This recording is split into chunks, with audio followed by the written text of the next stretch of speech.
अध्याय 5 देख रहे हैं, working of institution. Working of institution इसका मतलब कैसे संस्थाएं काम करती हैं। इंडियन डेमोक्रेसी की बात अगर हम करें, हिंदुस्तान का जो लोकतंत्र है, यहाँ पर जो रूलर्स हैं, जो शासक हैं, जो गवर्नमेंट है, उनको कुछ रूल्स और रेगुलेशन फॉलो करने पड़ते हैं। इसका मतलब वो जो भी डिसाइड करें वो करें, ऐसा नहीं होता। एक कुछ संस्थाएं हैं जिनके अंतर्गत उनको काम करना पड़ता है, जिनके हिसाब से काम करना पड़ता है। हिंदुस्तान की डेमोक्रेसी की अगर मैं बात करूं तो कॉन्स्टिट्यूशन के हिसाब से 3 पिलर्स हैं, इसके 3 स्तंभ है, जुडिशरी, लेजिस्लेटिव और एग्जीक्यूटिव। मीडिया हमने जोड़ दिया है, ये वैसे माना नहीं जाता है, लेकिन इनफॉर्मली इसको भी माना जाता है, फॉर्मली नहीं माना जाता। तो यहां पर हम विधायिका यानी कि लेजिस्लेटिव, एग्जीक्यूटिव यानी कि कार्यपालिका और जुडिशरी यानी कि न्यायपालिका, इसके बारे में बात करेंगे। हम कोशिश करेंगे कि डिसीजन कैसे लिए जाते हैं, कैसे इंप्लीमेंट किए जाते हैं, और उसके बाद अगर कोई डिस्प्यूट होता है, कोई अगर डिसीजन लिए गए और वो उसको कई लोग सही नहीं मानते, तो कैसे रिजॉल्व किया जाएगा। इसके बाद 3 इंस्टीट्यूशन की हम जो भी बात कर रहे हैं, लेजिस्लेचर, एग्जीक्यूटिव और जुडिशरी, ये 3 जो अलग अलग स्तंभ है डेमोक्रेसी के हमारे, ये कैसे काम करते हैं और एक साथ जब वो मिल जाते हैं, क्योंकि ये तीनों एक साथ ही काम करते हैं, मिल के काम करते हैं, और ये काम फिर कैसे करते हैं और सरकार इनके साथ कैसे काम करती है, क्योंकि हर एक का दायरा है, हर एक की परिधि है। जब भी हम गवर्नमेंट की बात करेंगे तो हम किसकी बात कर रहे होते हैं, हम कैसे ये गवर्नमेंट काम करती है। अब गवर्नमेंट केवल ये नहीं कि प्राइम मिनिस्टर क्या काम कर रहा है या काउंसिल ऑफ मिनिस्टर क्या काम कर रहा है, एक पूरी सरकारी मशीनरी होती है, सरकारी तंत्र होता है कि कैसे काम किया जाता है। हम एग्जाम्पल लेंगे कैसे नेशनल लेवल गवर्नमेंट काम करती है। पहले हम ध्यान दें कि सेंट्रल गवर्नमेंट, यूनियन गवर्नमेंट, जब भी हम सेंट्रल गवर्नमेंट की बात करते हैं, जब भी हम न्यूज़पेपर में देखते हैं यूनियन गवर्नमेंट की बात करते हैं, तो हम गवर्नमेंट ऑफ इंडिया की बात कर रहे हैं, जो पूरे देश के लिए जो सरकार है, पूरे देश के लिए जो सरकार है, उसके बारे में हम चर्चा कर रहे हैं। इसके अलावा हम स्टेट्स के बारे में भी चर्चा करने की कोशिश करेंगे। तो ये शब्द बहुत बार आएगा। हिंदुस्तान के डेमोक्रेसी में, लोकतंत्र में, ये 3 स्तंभ होते ही होते हैं, और ये इसका आधारभूत ढांचा या कहें लोकतंत्र को संभालने के लिए ये तीनों हैं। तो लेजिस्लेटिव में जहाँ पर कानून बनते हैं, Rajya Sabha, Lok Sabha, state assemblies. Executive में 2 तरीके की होती है, president, PM, council of minister जो होते हैं, कई इसमें इलेक्टेड होते हैं जो चेंज हो सकते हैं, लेकिन इसके अलावा एक सरकारी मशीनरी होती है, आईएएस, आईपीएस अधिकारी वगैरह, सिविल सर्वेंट्स, वो जो होते हैं वो फिक्स्ड होते हैं।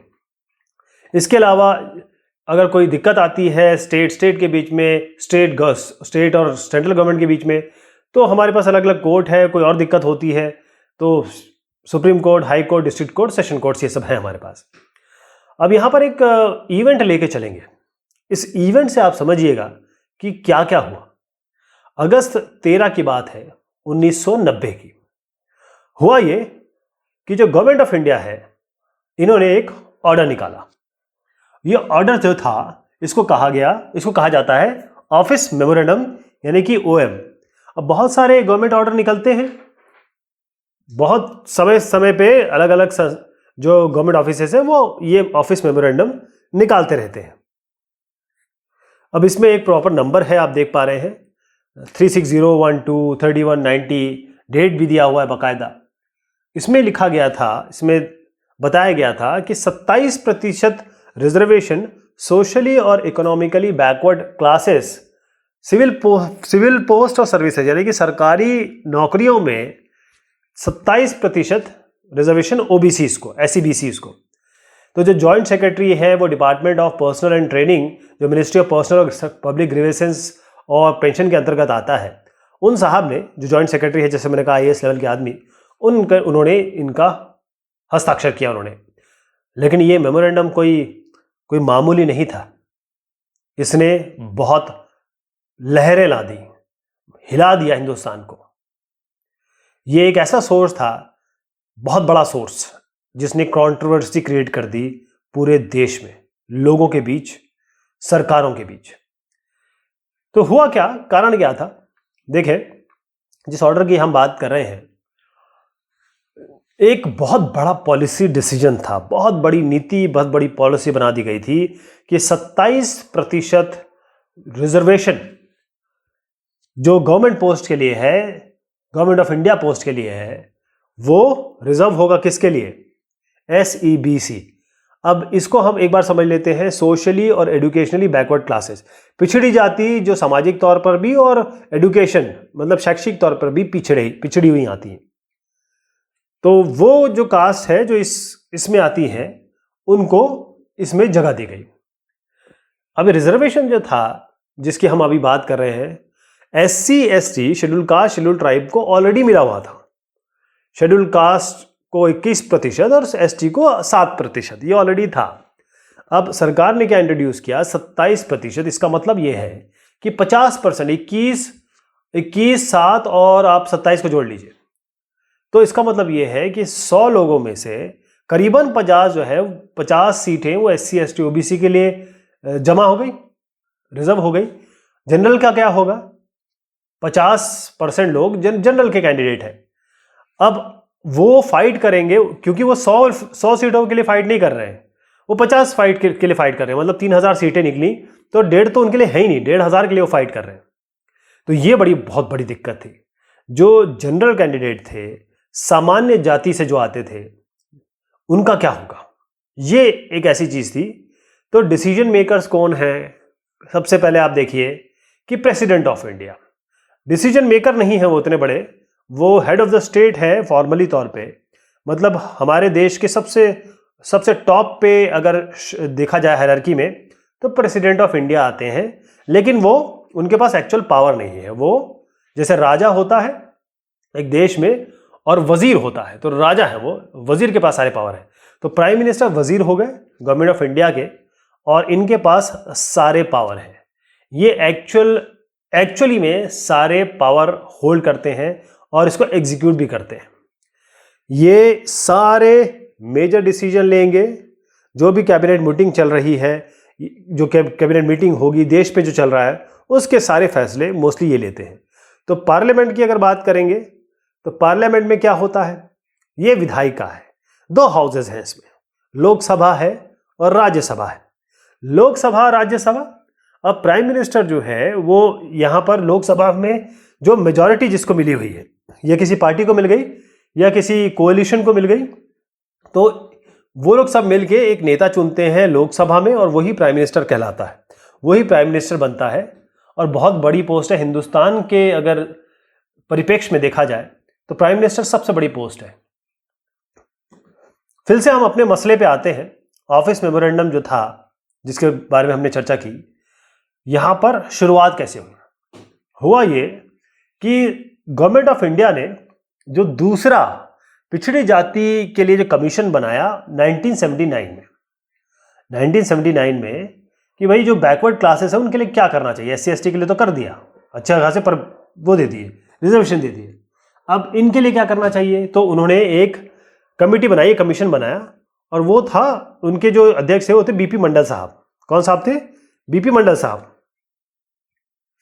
तो उन्होंने जो कमेटी मेंबर्स हैं वो बैठे, उन्होंने डिस्कस किया, उन्होंने सारे प्रोज कॉन्स देखे, तर्क वितर्क किए, और फिर उसके बाद सारा कुछ करने के बाद उन्होंने अपना रिकमेंडेशन, अपनी सिफारिशें, मंडल कमीशन की सिफारिशें 1980 में सरकार के समक्ष रख दी, सरकार के सामने रख दी गई। अच्छा, अब उन्होंने ये कहा कि 27% जो गवर्नमेंट जॉब हैं वो किसके लिए होने चाहिए? SEBC के लिए। अगर हम थोड़ा नॉर्मल शब्दों में कहें तो OBCs के लिए, जो भी बैकवर्ड क्लास में आती, पिछड़ी जाती। ये 1980 से लेकर 89 तक ये पार्लियामेंट में दबी रही रिपोर्ट। कई लोग उसके लिए बोलते रहे, लोग डिमांड करते रहे, बहुत सारे पार्लियामेंटेरियंस बोलते रहे, बहुत सारे पार्टीज बोलती रही कि भाई जब मंडल कमीशन ने आपको रिपोर्ट दे दी, बता दिया कि 27% इनको रिजर्वेशन दीजिए, तो इसको करिए, आप क्यों नहीं करते? अब आई लोकसभा इलेक्शन की बारी। यहां पर एंट्री होती है VP सिंह साहब की। अब ये जो लीडर थे, इनकी जो पार्टी थी उसका नाम था Janata Dal.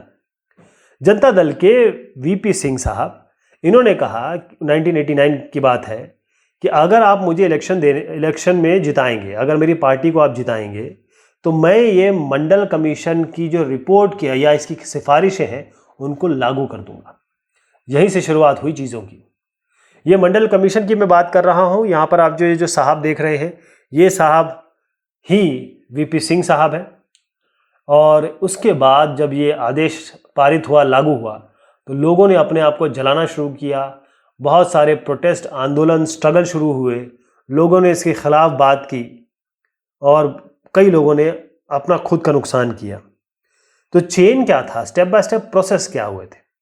President of India जब ये पार्लियामेंट में आए तो उन्होंने कहा कि गवर्नमेंट का मंशा क्या है। उन्होंने बताया पार्लियामेंट में आके कि मंडल कमीशन की सिफारिशों को लागू किया जाएगा। 6 अगस्त 1990 की बात है। जो कैबिनेट होती है, मतलब जो काउंसिल ऑफ मिनिस्टर, जो मेन मिनिस्टर्स होते हैं, वो बैठते हैं प्राइम मिनिस्टर के साथ और डिसीजन लेते हैं। तो यहाँ पर डिसीजन हो गया। उसके बाद अगले दिन ही वीपी सिंह साहब पहुँचे पार्लियामेंट, दोनों हाउसेस में, और उन्होंने बताया कि देखिए साहब, ये जो मंडल कमीशन की रिपोर्ट है, जो हमें सिफारिशें मिली गई हैं, इसको हम लागू करेंगे। इसके बाद जो डिसीजन था कैबिनेट का, इसको डिपार्टमेंट ऑफ पर्सनल ट्रेनिंग, यहाँ पर जो सीनियर ऑफिसर्स हैं डिपार्टमेंट के, उन्होंने ये सब चीज़ें ड्राफ्ट कर दी, यानी बाकायदा कागज़ के रूप में तैयार कर दिया इनको। जो भी कैबिनेट डिसीजन लिया और मिनिस्टर का अप्रूवल हो गया। एक ऑफिसर ने इसको साइन किया, जिनके बारे में हम बात कर रहे हैं, वो जॉइंट सेक्रेटरी साहब थे। उन्होंने साइन किया और जो नंबर दिया बाकायदा दिया, जो 36012-3190, और इसको लागू कर दिया गया अगस्त 13, 1990 की डेट डाल के। जैसे मैंने कहा, उसके बाद बहुत दिक्कतें हुई। मंडल कमंडल, ये आप शब्द सुनते रहते हैं। तो हुआ ये कि कुछ लोगों को लगा कि इनइक्वालिटीज़ हैं, कई अमीर हैं, कई गरीब हैं, कई रिच हैं, कई पुअर है, तो इनके लिए जॉब रिजर्वेशन होना चाहिए, आरक्षण होना चाहिए। SC ST को तो मिल गया, बाकी लोगों का क्या, जो बेचारे, उनकी हालत इतनी ख़राब थी, बहुत बुरी हालत थी, तो वो SC ST में नहीं आते, तो उनको भी तो रिजर्वेशन दिया जाए। वो बेचारे कहाँ से नौकरी लेंगे, उनका क्या होगा? क्योंकि अगर हम हमारा सामाजिक ताना बाना देखें, हमारा सोशल फैब्रिक देखें, तो वहाँ पर आप देखेंगे कि रिजर्वेशन की आवश्यकता ज़रूर होती है, होगी। लेकिन कुछ लोगों को ये इसमें मत था कि 27% आप जो ऑलरेडी परसेंटेज था उसमें आप डाल दिया, तो जो क्वालिफाइड लोग हैं, जो समझदार लोग हैं, जो वाकई में गवर्नमेंट जॉब में आने लायक हैं, ठीक, कोई अगर कोई रिजर्वेशन से आ गया, वो इतना क्वालिफाइड थोड़ी ना होगा, वो इतना, उसको तो आप कम मार्क्स में लेके आ रहे हैं। लेकिन जो अच्छे लोग हैं, जो समझदार लोग हैं, वो कैसे आएंगे? ये कई लोगों की मंशा थी। तो यही प्रॉब्लम हुई, कॉन्फ्लिक्ट की बात आ गई, तो लड़ाई हो गई दोनों मतों के बीच में। तो इसको सॉल्व किसने किया? हाईएस्ट कोर्ट कौन है? Supreme court. सबसे ऊपर सुप्रीम कोर्ट, उसके नीचे आता है हाई कोर्ट, फिर आते हैं डिस्ट्रिक्ट कोर्ट, सेशन कोर्ट। कई लोग चले गए हाई कोर्ट में, उन्होंने पिटीशन फाइल की, यानी कि केस दायर किया एक तरीके से, और उन्होंने कहा कि ये सब चीज़ें चल रही है साहब। तो सुप्रीम कोर्ट ने कहा कि इन लोगों ने कहा कि सुप्रीम कोर्ट को कि ये ऑर्डर हमें गलत लग रहा है, ये बहुत बड़ा मैटर है और इसको ज़रा सॉल्व करिए, और ये जो इन्होंने ऑफिस मेमोरेंडम निकाला है उसको क्वैश कर दीजिए, उसको खारिज कर दीजिए। उसके बाद इंदिरा शॉनी और बाकियों का जो केस था, इंदिरा शॉनी गवर्नमेंट, ये बहुत बड़ा केस था, इंदिरा शॉनी और अदर, और फिर यूनियन ऑफ इंडिया सरकार के खिलाफ एक जज, मतलब एक कहें कि एक लड़ाई शुरू हुई कोर्ट में। उसके बाद कई लोगों ने इसको सुना, और उसके बाद सुप्रीम कोर्ट ने कहा कि जो गवर्नमेंट ऑफ इंडिया का ऑर्डर है वो बिल्कुल वैलिड है, इसमें कोई दिक्कत नहीं है, लेकिन गवर्नमेंट को मॉडिफाई करना पड़ेगा।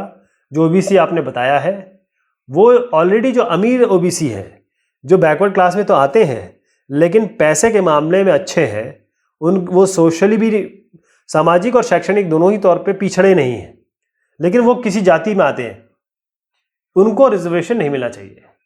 तो उसके बाद सितंबर 1993 में ये जो ऑफिस मेमोरेंडम है उसको चेंज किया गया, अमेंड किया गया, और उसके बाद सितंबर 8, 1993 को बिल्कुल वही व्यवस्था से, वही श्रृंखला से इस जो ऑफिस मेमोरेंडम है उसको निकाला गया। अब हम आपको दोबारा ले जाते हैं इसी जगह पे। आपको दो मैंने डेट्स बताई थी, 1990 की ये बात है, ये 1990 की, और उसके बाद यहाँ पर 1993 का एक रिवाइज है। ये जो रिजर्वेशन था, रिवाइज कहें या फिर अमेंडेड कहें, और यहाँ पर कहा गया कि reservation of other backward classes in civil post same चीज़ है, लेकिन उन्होंने बताया कि इसमें क्रीमी लेयर नहीं होगी। तो इसीलिए हमको अब पता चलता है कि हमें राजनीतिक संस्थाएं क्यों चाहिए, पॉलिटिकल इंस्टीट्यूशन क्यों चाहिए, क्योंकि हमारे पास प्राइम मिनिस्टर क्या है, और हमारे पास लोकसभा क्यों है, हमारे पास एक ऑफिसर होना चाहिए जो साइन करे, यानी हमारे पास एक सिविल सर्वेंट होना चाहिए, फिर एक सुप्रीम कोर्ट होना चाहिए, कोई कॉन्फ्लिक्ट आ जाए। तो इसीलिए हमें राजनीतिक संस्थाएं चाहिए, इसीलिए हमें ये संस्थाओं की आवश्यकता है। जो प्राइम मिनिस्टर हैं हमारे देश के, वो केवल इंसान नहीं हैं, एक इंस्टीट्यूशन अपने आप में। ध्यान रखिएगा, ये जो प्राइम मिनिस्टर है, क्योंकि इसलिए मैं कह रहा हूँ ये जो पोस्ट है, जो गद्दी है, ये बहुत बड़ी बात है। प्राइम मिनिस्टर और जो कैबिनेट है, कैबिनेट मतलब इनके जो मेन मंत्रियाँ हैं, मंत्रियों को कैबिनेट कहते हैं। तो ये सारे के सारे जो देश के लिए इंपॉर्टेंट पॉलिसी डिसीजन हैं, जितने भी डिसीजन लिए जाते हैं, जितने भी फैसले लिए जाते हैं, पूरे देश को देखकर वो प्राइम मिनिस्टर और कैबिनेट लेती है। फिर सेकंड लेवल पे, सेकंड टियर पे आते हैं सिविल सर्वेंट। ये जो भी सरकार ने तय किया है उसको एग्जीक्यूट करने के लिए, इम्प्लीमेंट करने के लिए सारा काम कौन करते हैं? Civil servants. प्राइम मिनिस्टर जो होते हैं और जो कैबिनेट ऑफ मिनिस्टर है वो इलेक्ट होते हैं, लोग इलेक्ट करते हैं। सिविल सर्वेंट यूपीएससी का एग्जाम देते हैं और आईएएस आईपीएस बनते हैं, ऐसे स्टेट के होते हैं। ये जो लोग हैं ये हमेशा फिक्स रहते हैं, 60 साल तक इनकी नौकरी रहेगी, 60 साल तक ये काम करेंगे, IAS IPS IRS railway foreign service like this. तो जो भी डिसीजन लिया गया है प्राइम मिनिस्टर और कैबिनेट द्वारा, उसको फलीभूत करना इनका काम है। उसके बाद सुप्रीम कोर्ट है, ये एक इंस्टीट्यूशन है जहाँ पर अगर डिस्प्यूट आता है लोगों और गवर्नमेंट के बीच में, गवर्नमेंट और गवर्नमेंट के बीच में, तो यहाँ पर सुप्रीम कोर्ट की ज़रूरत है। तो हमने देखा कि जितनी भी हमने स्टोरी की बात की, मंडल कमीशन की बात की, हमने देखा कि हर एक स्टेप पे यहाँ पर हमको हर एक जगह पे राजनीतिक संस्थाओं की आवश्यकता थी, है और शायद रहेगी। तो प्राइम मिनिस्टर और कैबिनेट जो है वो अपने आप में बड़े बड़े इंस्टीट्यूशन है, क्योंकि वो सारे पॉलिसी डिसीजन लेते हैं, सिविल सर्वेंट उनके काम को एग्जीक्यूट करते हैं, और सुप्रीम कोर्ट और बाकी कोर्ट भी हैं, क्योंकि जब सरकार के बीच में बात आती है तो सुप्रीम कोर्ट का डिसीजन लेता है, फिर हाई कोर्ट नहीं लेता है। पार्लियामेंट की बात करूंगा मैं। पार्लियामेंट का मतलब क्या है? ये एक बिल्डिंग है, लेकिन ये बहुत बड़ी संस्था है। इसका अगर हम एम्बियंस लें तो पूरे देश के लिए, पूरी कंट्री के लिए ये एक मरकज है, या ये कहें कि ये एक टेम्पल है कानून का। अब यहाँ पर एक नीचे एक आपको पिक्चर दिखा रहा हूँ, ये पार्लियामेंट है स्टेट की, जिसको हम जो लेजिस्लेटिव असेंबली कहते हैं। ये लेजिस्लेटिव असेंबली जो है, यहाँ पर विधायक लोग आते हैं, मतलब स्टेट से चुन के। इसी तरीके से जो एमपीज हैं पूरे देश से चुन के, वो यहाँ पार्लियामेंट में आते हैं और दोनों जगह कानून बनते हैं।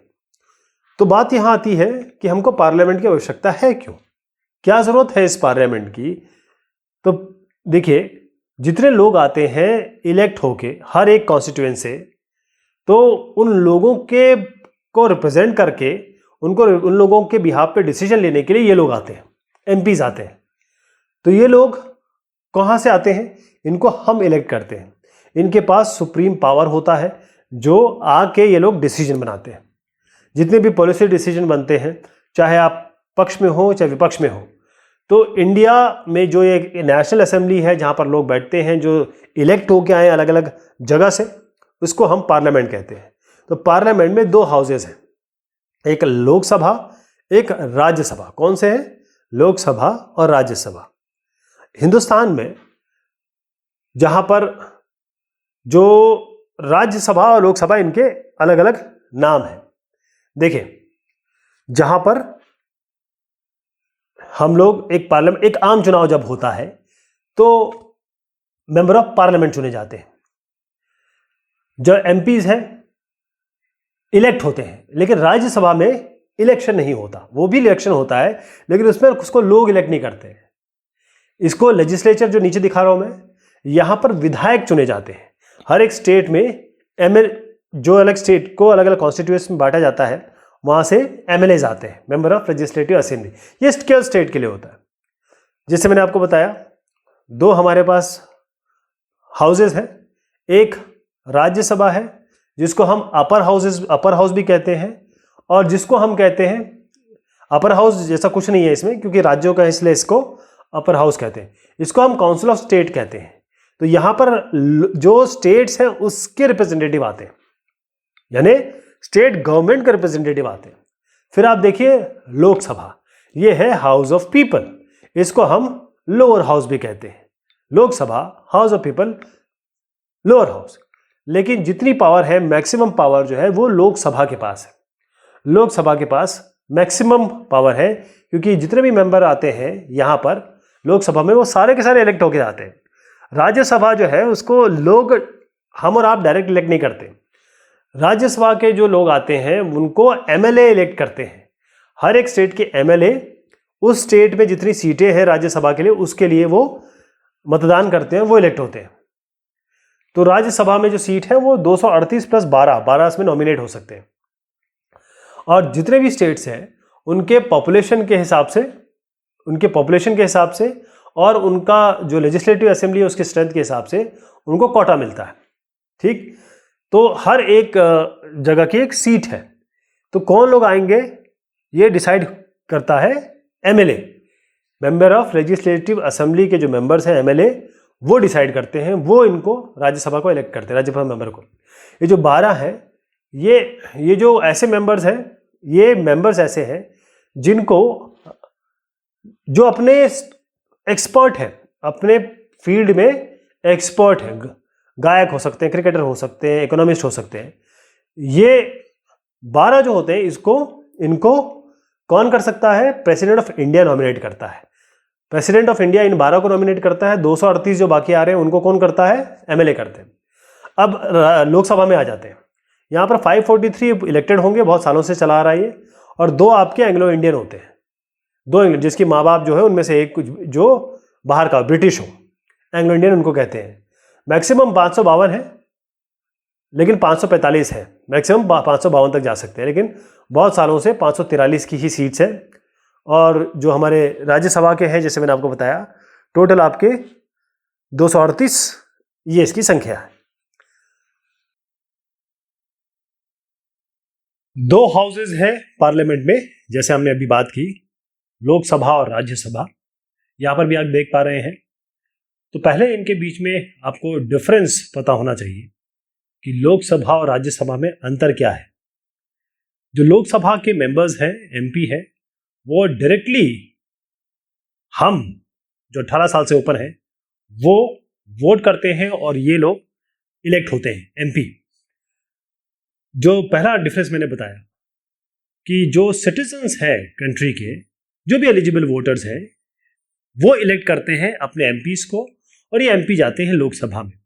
जो राज्यसभा के मेंबर्स हैं उनको, जो इलेक्टेड मेंबर्स हैं ऑलरेडी लेजिस्लेटिव असेंबली में, यानी राज्य की विधायिका में जो विधायक हैं, वो लोग राज्यसभा के मेंबर को इलेक्ट करते हैं। एक स्टेट में एक लेजिस्लेटिव असेंबली होती है, विधानसभा होती है। विधानसभा के जो मेंबर्स हैं, विधानसभा के जो विधायक हैं, वो ये मेंबर को इलेक्ट करते हैं। लोकसभा 5 साल के लिए होती है। राज्यसभा एक परमानेंट बॉडी है। इसका मतलब 1/3 मेंबर इसके हर 2 साल में रिटायर हो जाते हैं। तो 2/3 जो है आपको हमेशा मिलेंगे, 1/3 हर 2 साल में रिटायर हो जाएंगे।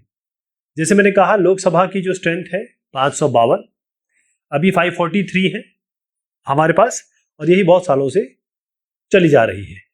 राज्यसभा की जो मैक्सिमम नंबर्स की लिमिट है वो है 250। 238 प्लस 12 जो होते हैं वो नॉमिनेटेड होते हैं। 238 प्लस 12 नॉमिनेट होते हैं प्रेसिडेंट द्वारा। मनी बिल, जो वित्त बिल होते हैं, वो केवल लोकसभा में ही प्रेजेंट हो सकते हैं, और राज्यसभा में ये नहीं प्रेजेंट किए जा सकते। और वो उसके लिए कुछ कहेंगी भी तो लोकसभा माने ना माने, राज्यसभा अपने सजेशन दे सकती है। इसके अलावा लोकसभा अत्यंत बहुत ज्यादा राज्यसभा से पावरफुल है। राज्यसभा कई मामलों में लोकसभा से पावर के मामले में थोड़ा पीछे है, लेकिन अगर कोई चीज लोकसभा में पास हो जाती है, राज्यसभा में अगर रुक जाती है और कंबाइंड अगर सेशन होता है, तो हमेशा लोकसभा में क्योंकि मेजॉरिटी होती है वो हमेशा जीतती है।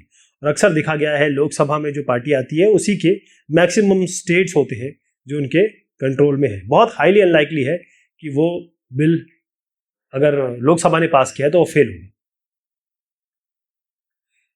हमने जो लोकसभा और राज्यसभा के बारे में देखा, हमारे देश में पूरा पार्लियामेंट को मिला के कहते हैं। ऐसा नहीं कि लोकसभा ही पार्लियामेंट होती है, लोकसभा और राज्यसभा को मिला के कहते हैं। एक काउंसिल ऑफ स्टेट्स है राज्यसभा, इसे काउंसिल ऑफ स्टेट कहते हैं, और हाउस ऑफ द पीपल इसको लोकसभा का नाम दिया गया है। जो प्रेसिडेंट ऑफ इंडिया है वो पार्लियामेंट के पार्ट है, लेकिन प्रेसिडेंट ऑफ इंडिया वो मेंबर नहीं है किसी भी सभा के।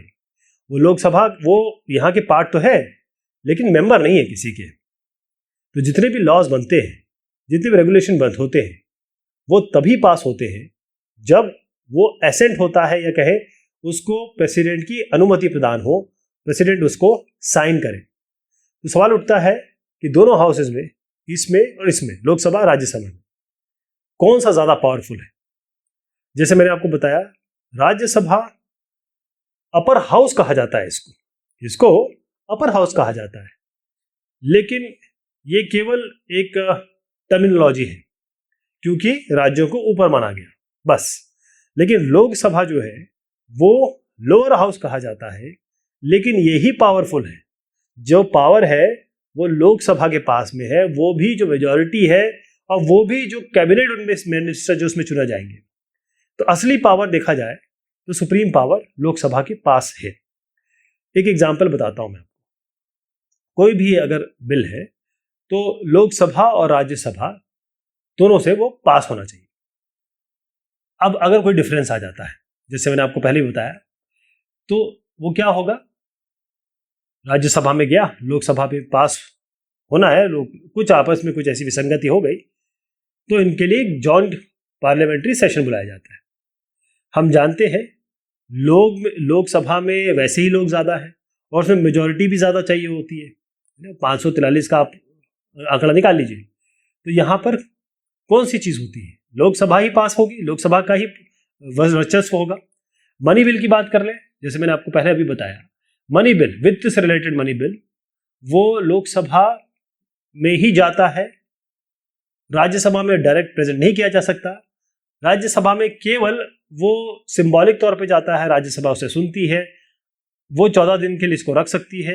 अगर 14 दिन तक रखती है तो मान लिया जाएगा कि राज्यसभा ने इसे पास कर दिया है। तो राज्यसभा के पास कोई भी पावर नहीं है मनी बिल। तो सरकारें क्या करती है, हर चीज को मनी बिल बना के पास करवाती है ताकि राज्यसभा का रोल कम हो।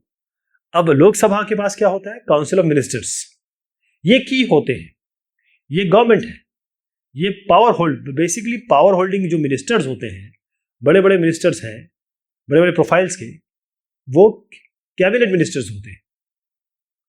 जो प्राइम मिनिस्टर है, साथ में उनके कैबिनेट मिनिस्टर और बाकी और मिनिस्टर।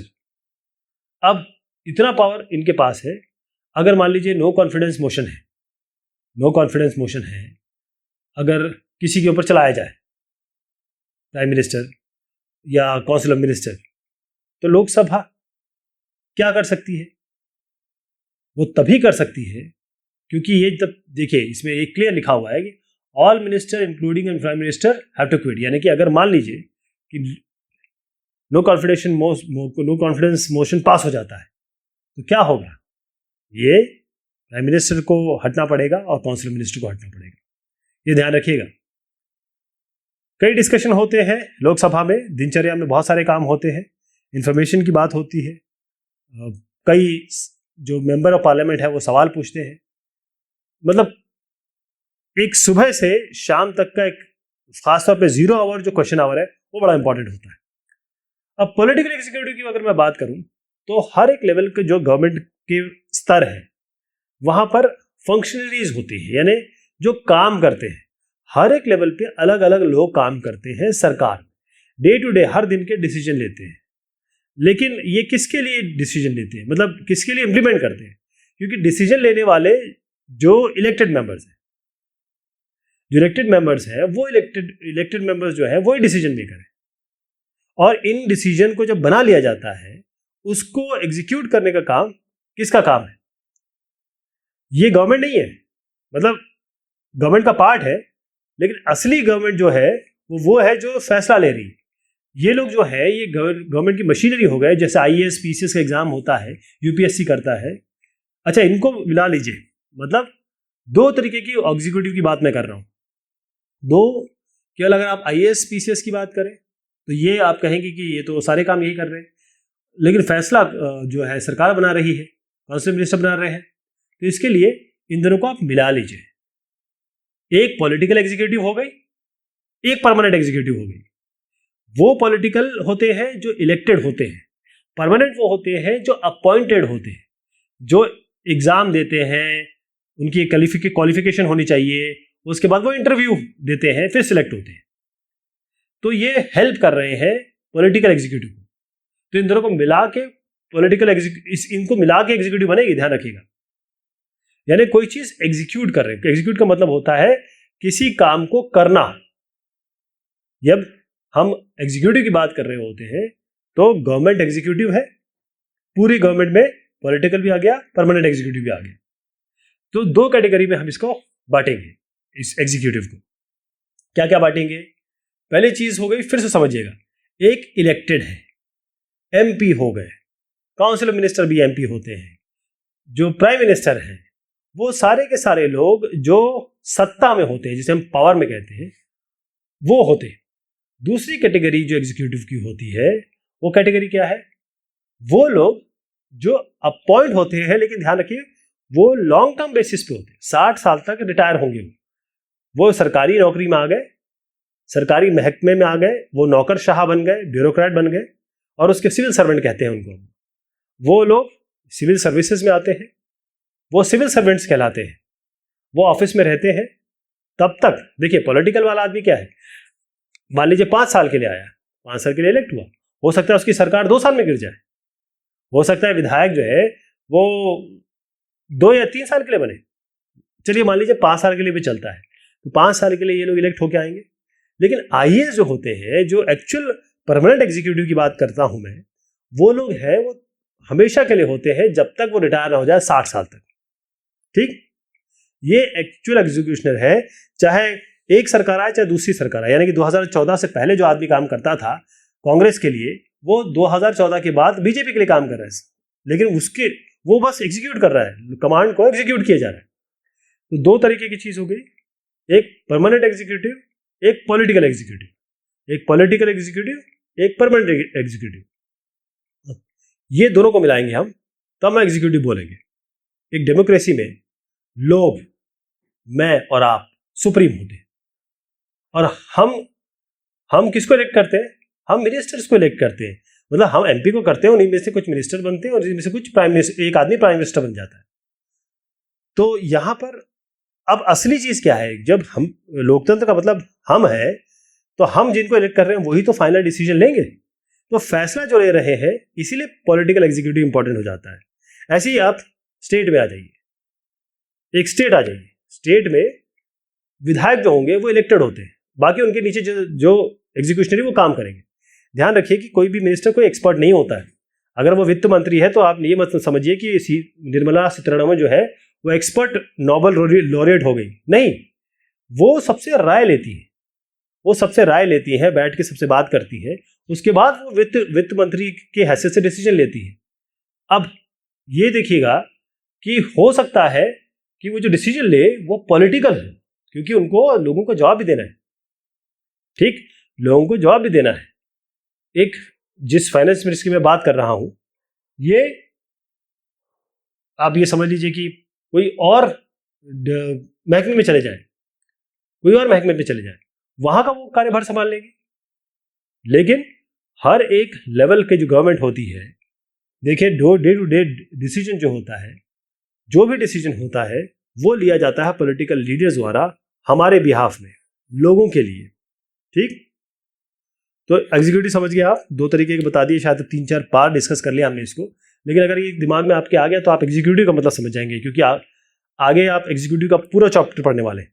तो इसमें यह है कि वो लोग जो एक स्पेसिफिक पीरियड ऑफ टाइम के लिए इलेक्ट होते हैं उनको पॉलिटिकल एग्जीक्यूटिव कहा जाता है।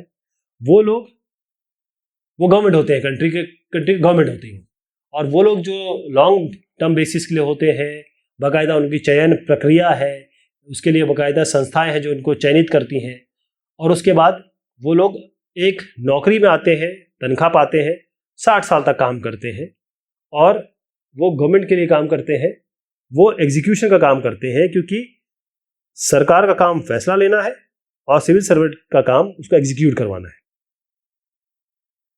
हम प्राइम मिनिस्टर की बात करेंगे और काउंसिल ऑफ मिनिस्टर की बात करेंगे। काउंसिल ऑफ मिनिस्टर जो है वो, काउंसिल ऑफ मिनिस्टर मतलब एक बॉडी हो गई, जैसे 60 से करीबन 80 नंबर होता है जो मिनिस्टर्स होंगे।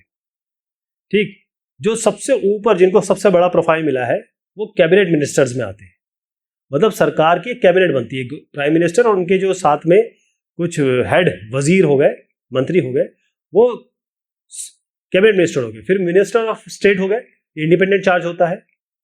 अब मिनिस्टर ऑफ स्टेट हो गए और ये इंडिपेंडेंट चार्ज होता है छोटी इंडस्ट्री का। इसी तरीके से मिनिस्टर्स ऑफ स्टेट होते हैं या डिप्यूटी मिनिस्टर्स होते हैं, वो किसके साथ अटैच होंगे, वो कैबिनेट मिनिस्टर की मदद कर रहे होते हैं। फिर से मैं समझाता हूं आपको कि minister of state independent charge, सबसे ऊपर कौन सा हो गया, कैबिनेट मिनिस्टर। तीसरे लेवल पे आगे आपका आ गया मिनिस्टर ऑफ स्टेट, या ये कहें कि डिप्यूटी मिनिस्टर। इनका काम होता है जो कैबिनेट मिनिस्टर है उनका साथ देना, उनको असिस्ट करना, और एक तरीके से असिस्टेंट कह सकते हैं उनको। ठीक, जैसे बड़ी मिनिस्ट्री है, डिफेंस मिनिस्ट्री हो गई, फाइनेंस मिनिस्ट्री हो गई, तो ये सारे जो मिनिस्टर्स होंगे वो कौन होंगे, ये कैबिनेट मिनिस्टर होंगे। तो ऐसे कई होंगे जिनके पास इंडिपेंडेंट चार्ज होंगे, वो थोड़ा स्मॉलर मिनिस्ट्री, जो छोटी मिनिस्ट्री होती है उनको वो दिया जाता है। प्राइम मिनिस्टर की बात करेंगे। प्राइम मिनिस्टर ये सबसे इंपॉर्टेंट पॉलिटिकल इंस्टीट्यूशन है। देखिए, प्राइम मिनिस्टर को आदमी नहीं कहा जाता कभी भी, ये इंस्टीट्यूशन है, ये एक संस्था है। Prime minister is not a single man, ये सबसे बड़ी संस्था है हमारे देश में, पॉलिटिकल इंस्टीट्यूशन है, ध्यान रखिएगा। ये पहले प्राइम मिनिस्टर साहब थे जवाहरलाल नेहरू साहब, हमारे जो इंडिपेंडेंट इंडिया के। आज जो है जब मैं बात कर रहा हूं तो नरेंद्र मोदी जी है, 2020 की बात कर रहा हूं मैं, तो नरेंद्र मोदी जी है, और 2019 में जीते हैं तो 5 साल और जोड़ दीजिए, 2024 तक ये चलेंगे। जो प्राइम मिनिस्टर की पावर है वो अथाह है, अपार है। पहली चीज तो ये है कि इनकी जो कैबिनेट मिनिस्टर मैंने बताया, उनकी मीटिंग के चेयर करते हैं, ये अलग अलग डिपार्टमेंट के कामों को कोऑर्डिनेट करते हैं। जो कैबिनेट मिनिस्टर्स हैं, तकरीबन आप मान लीजिए 20 मिनिस्टर करीब होते हैं। अच्छा, ये संख्या ऐसी नहीं है, ये बढ़ सकती है, घट सकती है, लेकिन सारे जो डिपार्टमेंट है उनका कोऑर्डिनेशन ये करते हैं। और अगर कोई डिसएग्रीमेंट होता है कोई अलग अलग डिपार्टमेंट में, तो इनका डिसीजन फाइनल होता है। इनका जो अलग अलग मिनिस्ट्री है उस पर ये सुपरवाइज भी करते हैं, और ये सब सारी मिनिस्ट्री इन्हीं के अंडर में काम कर रही होती है। ये काम देते हैं, और काम अगर कोई ठीक नहीं कर रहा था उसका काम लेके दूसरे को दे देते हैं, ये काम मिनिस्टर्स को देते हैं, और ये मिनिस्टर को हटा भी सकते हैं। जब प्राइम मिनिस्टर क्विट करते हैं, या ये कहते हैं, या तो पूरी की पूरी जो इनकी काउंसिल ऑफ मिनिस्ट्री है, पूरी की पूरी जो मिनिस्ट्री है वो क्विट कर जाती है, मतलब पूरी कैबिनेट इनकी भंग हो जाती है। तो आप देखें, एक पार्टी जैसे 2019 की बात करता हूं, एक पार्टी है बीजेपी, उसने 303 से भी ऊपर खुद ही अकेली सीट जीत ली, तो 543 सीट है, अपने आप इनको मिल गया मेजॉरिटी। लेकिन मान लीजिए ऐसा होता कि 100 किसी को मिलते, 100 किसी को मिलते, 200 किसी को मिलते, तो 200-100 वाले क्या होते, मिल जाते। ठीक, तो अगर प्राइम मिनिस्टर इस तरीके से चूज किया जाएगा, जैसे ये निर्विवाद नरेंद्र मोदी जी तो चुन दिए गए, लेकिन कभी कभी ऐसा हो सकता है कि 100-200 जब कोalition से किया गया, तो यहाँ पर जो प्राइम मिनिस्टर को है उसको अपनी पार्टी भी देखनी है और साथ में कोalition भी देखना है। जैसे यूपीए अलायंस कांग्रेस का है, मतलब कांग्रेस लेड कहते हैं इसको, जो बीजेपी लीड करती है वो एनडीए है। तो जब बात करते हैं हम कोलिशन की, तो हमको सबको ध्यान में रखना पड़ता है। तो यहाँ पर इस समय प्राइम मिनिस्टर का काम बहुत बढ़ जाता है। जब मैं प्रेसिडेंट की बात करूंगा तो प्रेसिडेंट हमारे देश के हेड ऑफ द स्टेट है। ये मान लीजिए ये हेड ऑफ द स्टेट है, और ये एक तरीके से आप समझिए जैसे क्वीन होती है ना, क्वीन है हमारे ब्रिटेन में और एक राजा है नेपाल में, यानी वो है, उनको सेलिब्रेटेड है, उनको बहुत रिस्पेक्ट किया जाता है, लेकिन उनके पास कुछ पावर नहीं है। उनके पास पावर नहीं है, बस वो सेलिब्रेट किए जा रहे हैं कि हाँ भाई हमारे पास एक राजा है, हमारे पास एक प्रेसिडेंट है। तो प्रेसिडेंट जो मेंबर ऑफ पार्लियामेंट है वो ही इलेक्ट करते हैं, और जो एमएलए, तो मेंबर ऑफ पार्लियामेंट और एमएलए मिल के प्रेसिडेंट साहब को, भारत के राष्ट्रपति को इलेक्ट करते हैं। ठीक, जो पावर होती है प्रेसिडेंट की, अब उसमें पावर क्या क्या होगी, पहले मैं आखिरी पॉइंट पे आता हूं। President exercises all this powers only on the advice of the council of minister. इसका मतलब है प्रेसिडेंट अपने तरफ से कोई काम नहीं करते हैं, जो भी सरकार कहती है वो करते हैं। यानी जो advice, president exercise all the power only on the advice of the council of minister.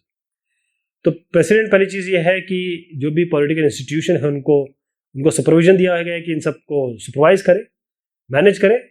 और उसके बाद ये होता है कि सारे गवर्नमेंट एक्टिविटी प्रेसिडेंट के नाम पे किया जाता है। जितने भी कानून, पॉलिसी, जितने भी डिसीजंस होते हैं वो इन्हीं के नाम पे लिया जाता है। और जितनी भी अपॉइंटमेंट्स है, जैसे चीफ जस्टिस ऑफ इंडिया हो गया, जज ऑफ सुप्रीम कोर्ट हो गए, हाई कोर्ट के जज हो गए, गवर्नर हो गए, इलेक्शन कमिश्नर्स हो गए, और अलग अलग देश में जो राजदूत हैं, एम्बेसडर्स हैं हमारे, वो सारे जो अपॉइंट होते हैं वो हमारे राष्ट्रपति साहब के नाम पे ही होते हैं। जो इतनी इंटरनेशनल ट्रीटी होती है, एग्रीमेंट होती है, वो भी प्रेसिडेंट के नाम पे ही होती है।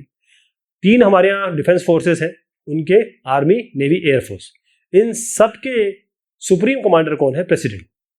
इसका मतलब आखिर में फिर से बताऊंगा, प्रेसिडेंट सारे जो अपने पावर हैं वो तभी एक्सरसाइज करता है जब काउंसिल ऑफ मिनिस्टर उन्हें आग्रह करते हैं या सजेस्ट करते हैं, या वो जो उनकी बात को करते हैं, मानते हैं। अब इसके अलावा इनके कुछ ऐसे भी पावर है। पहली चीज़ तो ये है कि प्राइम मिनिस्टर को अपॉइंट करना उनका काम है, और फिर जब प्राइम मिनिस्टर उनको एडवाइस देते हैं तो अटॉर्नी जनरल होता है, चीफ जस्टिस है सुप्रीम कोर्ट के, हाई कोर्ट के। इसके अलावा जो यूपीएससी के मेंबर्स हैं, इलेक्शन कमिश्नर हैं, गवर्नर हैं अलग अलग स्टेट के, और चीफ कमिश्नर्स हैं यूनियन टेरिटरीज के। तो हर एक अपॉइंटमेंट जो सेंट्रल गवर्नमेंट के है वो प्रेसिडेंट के नाम पे होता है, उनकी अथॉरिटी पे होता है। अब देखिए आज हमारे पास जो प्रेसिडेंट है उनका नाम है रामनाथ कोविंद। तो इनके पहले थे प्रणब मुखर्जी साहब, और सबसे पहले थे राजेंद्र प्रसाद साहब। अब हम जुडिशरी के बारे में बात करते हैं। जुडिशरी मतलब न्यायपालिका बहुत इंपॉर्टेंट हो जाती है।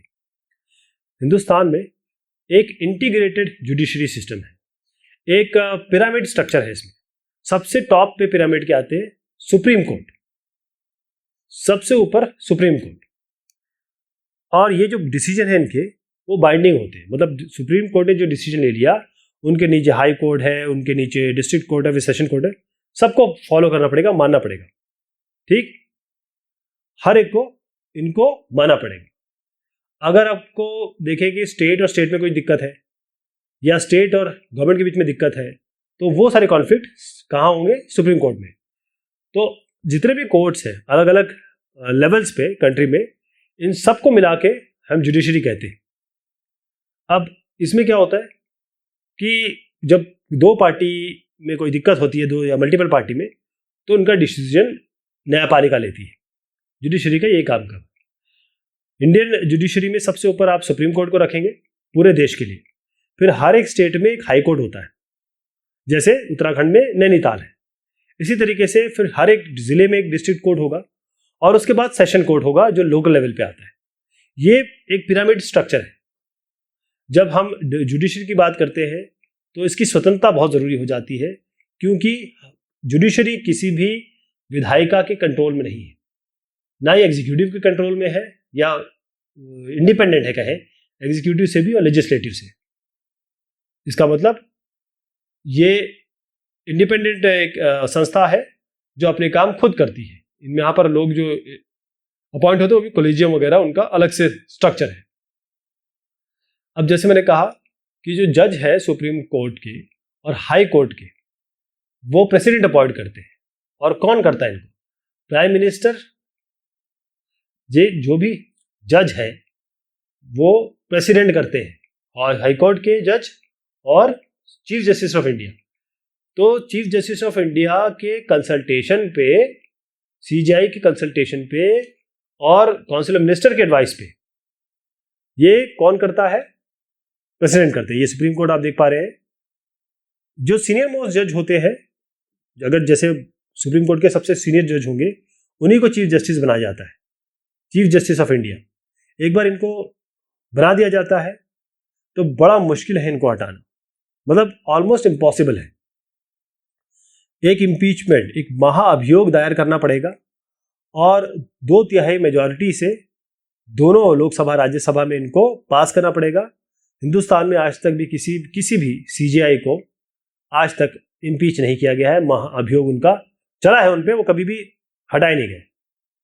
तो सुप्रीम कोर्ट और हाई कोर्ट है, ये कोई भी अगर विधायिका कोई डिसीजन लेती है, लोकसभा हो गया या आप कहेंगे विधानसभा हो गया, उनको लगता है, सुप्रीम कोर्ट और हाई कोर्ट को, कि अगर कोई लॉ या एक्शन, कोई भी ऐसा काम उन्होंने किया या ऐसा डिसीजन लिया जो संविधान की मूल भावना या संविधान के विरुद्ध है, तो उसको वो ये कह सकते हैं कि ये लॉ गलत है, इसको खारिज कर सकते हैं।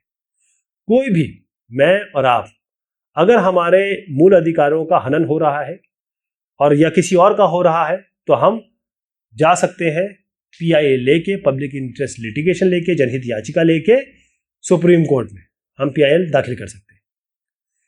तो ये कुछ शब्द है जो बहुत इंपॉर्टेंट है और हमने इनको देखा, एग्जामिनेशन के पर्पज से इनका रोल है, तो हमने डेफिनेशन इनकी जानना ज़रूरी है आपको। बहुत शुक्रिया, बहुत मेहरबानी आप सभी की।